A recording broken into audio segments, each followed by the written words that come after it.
I can't locate any signals. It might be dead.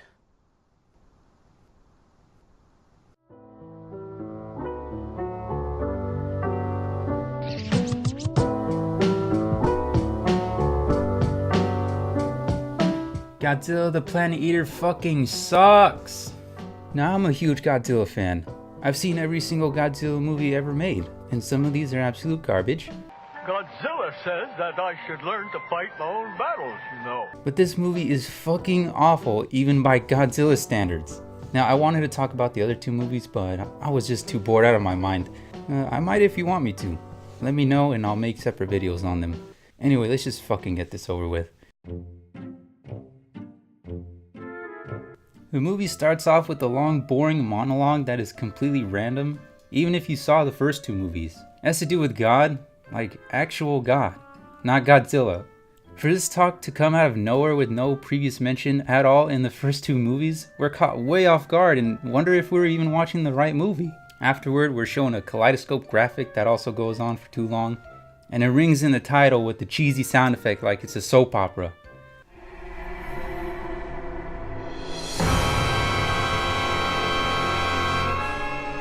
We cut to this guy. What's his name again? Who cares? All he does is spit exposition. We'll just call him Captain Exposition for now. So Captain Exposition explains that humans may have been puppets to create monsters like Godzilla. It comes up again several times at the end when the overall theme of the series is explored. Way to be subtle with the foreshadowing, guys. What? Fag? We then have a scene of the Council of Space or whatever listening to the ending of the last movie. They proceed to argue about what to do with Haruo, and they reach an impasse. Riveting. Haruo finally gets his first screen time of the movie, and it's with his dead thick waifu. Mephis walks in with a bunch of randos, and one rando comes in and acts like a cultist, even going as far as saying that thick waifu deserved what she got because it went against what God wanted or something. I don't know, these people start believing in God a little too quickly. So then Haruo gets mad, saying, "Don't talk about my thick waifu."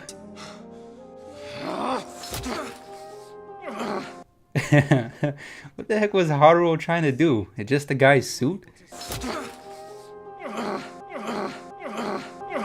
So Haruo and Mephis talk in private, but to Haruo's dismay, it turns into an exposition dump. He explains that he united everyone under one god to defeat Godzilla. How convenient that everyone just jumped on board so fast. I mean, okay, it makes sense because of their constant failure that they would turn to God, but why did they turn out to be cultists? They don't think for themselves, they don't question anything. Then Mephis explains that he chose Haruo to stand at some fucking altar before God, and the reason he chose Haruo, who fucking cares? We're 20 minutes in and we've only seen Godzilla standing up. Where's the action? Just summon Ghidorah and have him fight already. We will be forced to cut off all of the power sources in the Aura drum. What's up with this music?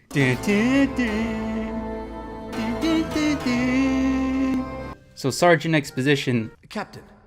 Oh, right. Sorry. Captain Exposition comes up with a plan to buy more time for some reason. I didn't care enough to remember. It involves Haruo going into hiding for a little while, and the alien waifu would look after him in the meantime. So then Haruo goes into hiding, and we cut to him and alien waifu having a conversation. To win is to survive. Connect life. I want connect life. Slithering. Watch out, watch out, watch out, watch out! From out of nowhere! Alien waifu advances without consent in order to connect with life? Haruo, you are win. Oh, she wants to win. You know humans aren't the only things that are considered life, right? Does that mean your job involves fucking a plant or a fish? To this alien race, winning means surviving and fucking anything considered a life form. Did you know that you're watching a Godzilla movie? Mephis and alien waifu's twin can speak telepathically. That's cool, I guess. And then Mephis performs some forbidden jutsu to subdue alien waifu's twin.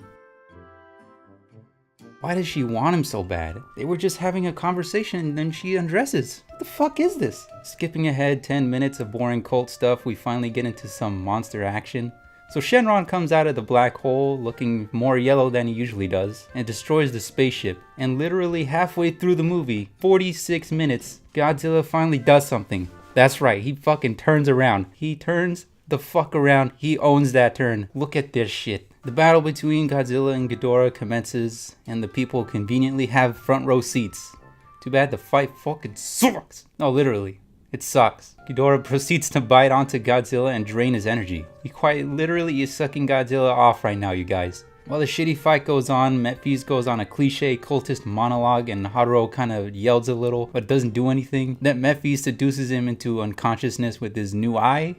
Whatever. Leading Haruo to have a wet dream about Metphies. Okay, sounds cool, I guess. Back over at ringside, Captain Exposition somehow figures out, with very little trouble at all, that Ghidorah isn't technically real, that Metphies is controlling it. Great find, Sherlock. Now we arrive here. The whole message of the series is that humans build civilizations only to inevitably destroy them. The writing is so bad that the core lesson of these movies is spoon-fed to us instead of leaving it to the audience to figure it out. And this huge revelation all happens in a wet dream? A dream where the fucking lamp seeker is summoned? And then, holy shit! What the fuck is going on? After the messiest part of the movie, Haruo breaks Metphies' eye thing and Ghidorah dies, I guess. Fuck it, I don't care anymore. Metphies dies too and holy shit, she's Pregante! After all is said and done, Haruo starts hearing a voice. Apparently Metphies somehow gave Haruo PT wet dreams through his eye thing. Okay, but still, man, I can't get over the fact that alien waifu is going to have a baby. Haruo is gonna be a father. Holy shit! Haruo committed suicide, and he took thick waifu along with him. What? He commits suicide so that Godzilla won't have a reason to destroy shit anymore? That's his reason. Right fucking there. This giant beast that's been terrorizing Earth for thousands of years, even going as far as changing the fucking atmosphere, is going to drop everything and stop killing people. He's not gonna do that. Godzilla never stops killing people. He's gonna continue to destroy shit until he dies. That's how it's always been. Killing yourself in thick waifu isn't going to change that. After all said and done, we get to the best part of the movie, the end credits, delivering with another good ending song. Tonight I live and die, and waking up is my broken wings. Oh, and there's the end credit scene. It's just aliens worshipping Lampseeker. Whatever. This movie is such a clusterfuck of confusion and boredom.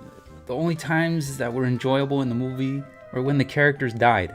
Not because we were sad to see them go, but because they were so annoying, their deaths brought satisfaction instead. The writers had a message that they wanted to convey, but said, fuck it, this is a monster movie. Let's just tell the audience the message. They don't give a fuck anyway. They still somehow managed to fuck that up by making this movie too dialogue heavy and uninteresting. The message is lost in a sea of crappy dialogue and resulting boredom that it is conveyed so poorly. Top it all off, the monsters didn't really fight when you look at it twice. Ghidorah just sucked Godzilla off and Godzilla fired his beam a couple times. You know you failed at making a monster movie when the monsters barely have screen time and they barely fight.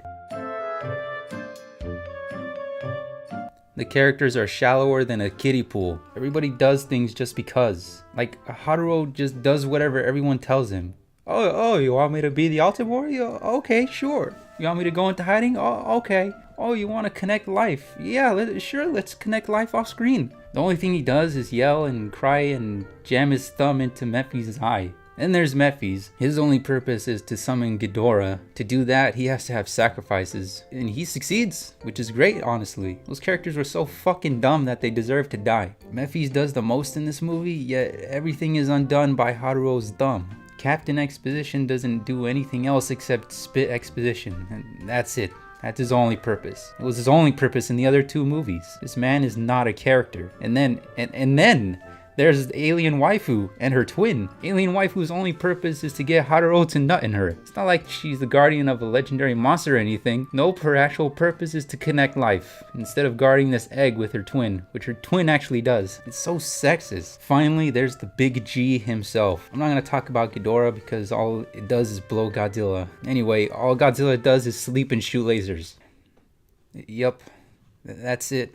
Well, Hunter. Godzilla does that in almost all of his movies. What are you talking about? Well, true, but you know what the main difference is? Those fights are at least entertaining. Here, Godzilla just stands in one spot and fires his atomic breath a couple times. You gotta make him do more than that, come on. The tone is so dull and depressing.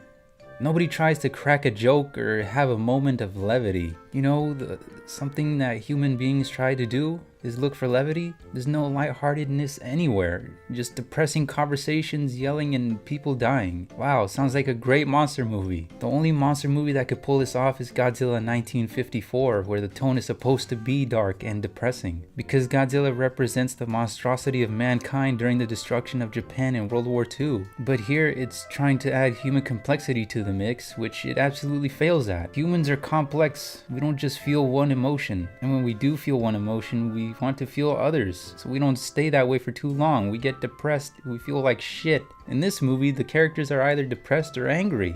When people are depressed or angry, we try to cheer ourselves and each other up. Or we do drugs. Whatever helps. But we don't just feel one thing. The movie misses that completely. The dialogue is terrible. It's terrible! Captain Exposition isn't the only one who gives exposition. Everyone does it. He just does it the most. Like I explained earlier, the whole message of the series is delivered through exposition. Haruo says, "Oh, so you're saying humans suck? Oh, I didn't know that. I enjoy our wet dreams, Mephies." And there's Mephies who speaks in essays. I just tune him out whenever he spoke. Decision. Do you think you have no way to defeat Godzilla? Or is it Oh my that you've lost your resolve to defeat Godzilla? god. So what about the dialogue between characters? Well, let's have a look. I can't locate any signals. It might be dead. Longer human, Haruo.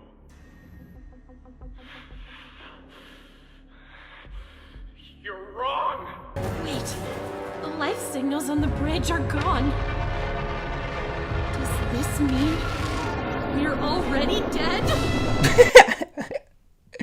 Oh man, what a shit show. So here are my final thoughts on Godzilla the Planet Eater. It's boring. They had no idea who to make this movie for. Is it for die-hard Godzilla fans? Godzilla barely does anything and the fight sucks, so nope. Is it for anime fans? There's not enough fan service, so that's a no. Is it for casual viewers? There's way too much boring dialogue and again the fight sucks, so no. This movie, this whole series isn't made for anyone. It's a colossal mess and it's boring and the action's overwhelming. Why did they make these? This movie gets a 4 out of 10. The only redeeming quality is the end song, and the reason it didn't get a lower score is that it's not offending anyone, sort of. It's just boring. It tried, I guess. This movie sucks. Excuse me while I go drown my sorrows in some Sanka. I got enemies, got a lot of enemies, fuck. How does it go again? I got enemies, got a lot of enemies, got a lot of people trying to drain me on my energy, trying to suck me off. Alright, that's it. Enough of this shit.